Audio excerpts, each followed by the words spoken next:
In the name of the Father, and the Son, and the Holy Spirit. Very good conversation in my last reflection from the Heart of the Charism about contemplation and living the contemplative life, and what 100% of the dialogue was healthy in the combox. So just, this is not in any way a criticism, but I think a clarification and an expansion of the article I originally wrote on the blog, I think, or it's in the library area, and the title is I Am a Contemplative. I Am a Contemplative is the title. I'm pretty sure it's in the library area.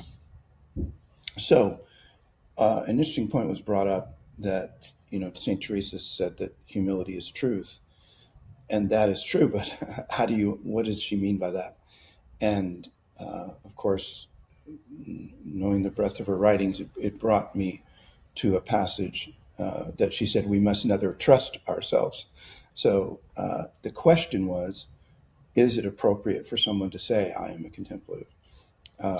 And the person said, well, it's not prideful for a priest to say I'm a priest, but so therefore it's not prideful to say if you're a contemplative that you're a contemplative, which those are two very different things. It's not prideful when you say I'm a husband, that's my state in life. Similarly, it's not prideful, or I'm the president of the Avila Foundation, because I am. But there's a difference, and Jesus really helps us kind of sort this out, as does Teresa of Avila. And when she says, we must never trust ourselves, this is a compilation of quotes I put together for her for a class called Foundations of Prayer and Union with God at Avila Institute. We must beg the Lord for guidance. We must frequently consider that without him we are lost. We must never trust ourselves. We must be vigilant regarding our progress and virtue, especially how we love others. Because of our present state, we must not assume we are safe. We must always make progress. So those are a compilation of quotes from the Interior Castle on vigilance, and then we go to Jesus in the Gospel of Luke, chapter 18, where he speaks of humility, and he gives us an illustration in extremes, but nonetheless it's instructive for us in this reflection. He in verse verse 10, verse 9, it says he spoke this parable unto certain ones who trusted themselves. Because why does trust in oneself matter? Because that trust in yourself determines how you see yourself and how you might proclaim you are this or that or whatever, or I am a contemplative. And Jesus said he spoke this parable to certain ones who trusted themselves that they were righteous. So meaning they were holy. It's not a negative thing to be righteous, but it's have strong standing with God, which is what righteousness is, or holy, whatever. And then Jesus goes on. 2 men went up to the temple to pray. Then one a Pharisee and another a publican. And the Pharisee stood and prayed and said, thank God I'm not like other men, whatever. I fast twice a week. I give tithes of all I possess. So he's talking about his spiritual prowess. And the publican, standing far off, would not so much as lift his eyes to heaven, but smote upon his breast, like we do in the Confiteor.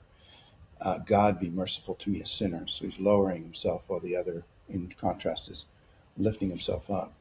Jesus said about the latter man, the humble man, I tell you, this man went down to his house justified rather than the other.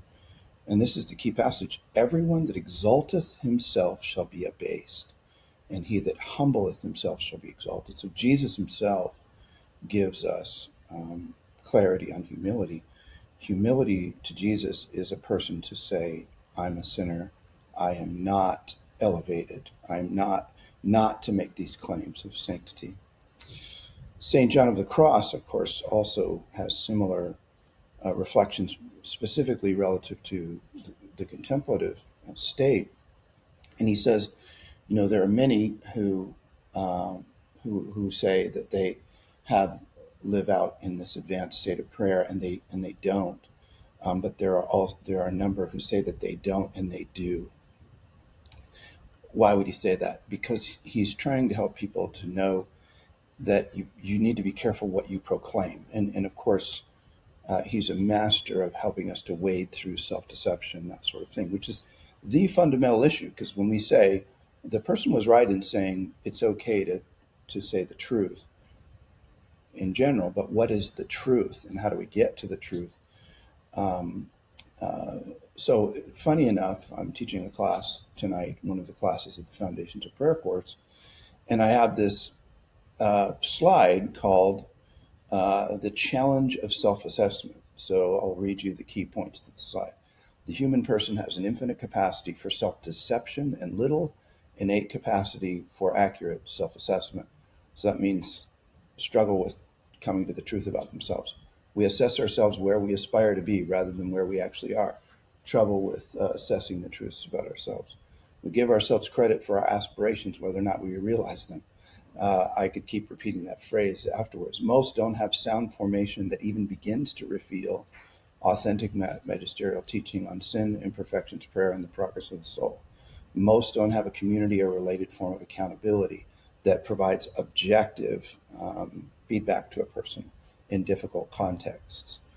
Most live their faith in isolation without deep connections with people who love us enough to reveal our blind spots to us. Our blind spots hide patterns of sin and imperfections that require the skilled and prayerful insights of others to help us see, like a spiritual director. Most of those who give spiritual direction are not well formed enough and not mature enough to help us in matters of more refined discernment. And I know this. Why would I make that statement? Well, I know a lot of spiritual directors. I work with, I know the heads of all the schools of faithful direction schools in the United States. We have a spiritual direction school, and I constantly hear stories of people saying, my spiritual director says I'm a mystic. My spiritual director says I'm in this advanced state. Whatever. And then I just ask them a few questions, and it all pretty quickly unravels. And it's not that I don't want people to be in those states. I do actually. We've given my life to that, to helping people to get there. But if you're deluded about where you really are, that is harmful. So we have to remove the delusion. So the last point is the devil seeks to constantly aid us in our self-deception through our wounds and sins that we are either unaware or unwilling to deal with. And on the slides, one of the pop-ups says, "Yikes! Where's the hope? How am I supposed to do this?" Well, our hope is in Jesus. Come unto me, all you who are weary and heavy laden, I'll give you rest. My yoke is easy, my burden is light. He who began a good work in you will be faithful to complete it. The entire divine economy is ordered for for you to come to union with God, but you have to do it through the means of God. And humility is absolutely important. So I'm going to make this final statement. So reflections from the heart of the charism, the purpose of these reflections is to help you understand the charism of Apostoli VA. And so it's cool to wrestle with that in response. There's no downside to that. But I do want to say definitively for you, so this is an official teaching of Apostoli VA, that anyone who's professed, now if you're not professed, you can do whatever you want, really. But if you're professed, it means you've made promises and you're discerning, that there's no one that should hang out a shingle or have a moniker or have something in anywhere that says I am a contemplative, because it's fundamentally contrary to humility, because it says a lot of things. You're past habitual, mortal, and venial sin. It says that you understand all of that very well, all of the things that I mentioned in the challenge of self-assessment. And it proclaims quite a height of sanctity in the person. And it may be true, but it's not conducive to humility, and it is conducive to pride to make those sort of statements. You can say, I'm a member of Apostoli VA, and our goal is to live the contemplative life. And that is prayer and ascesis. And if somebody says, do you experience contemplative prayer? A good answer is, I've been praying for a number of years and I've experienced a lot of graces, but tell me about your prayer life. Is that something you desire? Shift away from proclamation. There are some cases where it's okay when you do have a competent spiritual director. And how do you know that?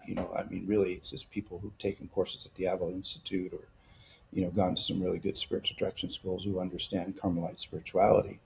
But when you really have all that well lined out, the Catholic moral theology really well. And what I mean by that is the seven deadly sins in particular, and their daughters, and that sort of thing. And you're trying to help them. There might be a point where you can say it, or if you're teaching, but remember that you lose your rewards. Jesus said, when you proclaim any of these things that are even true in the Gospels, he says you lose your reward in heaven for that, because you've already received it on earth. So there are times when I know I'm choosing to reveal something to help someone, and I think I'm going to lose my reward, and just, Lord, bless this person for this sacrifice. But generally speaking, so I will say again, definitively, no one promised an Apostoli VA should say, I'm a contemplative, contrary to humility, and it's not wise, generally speaking.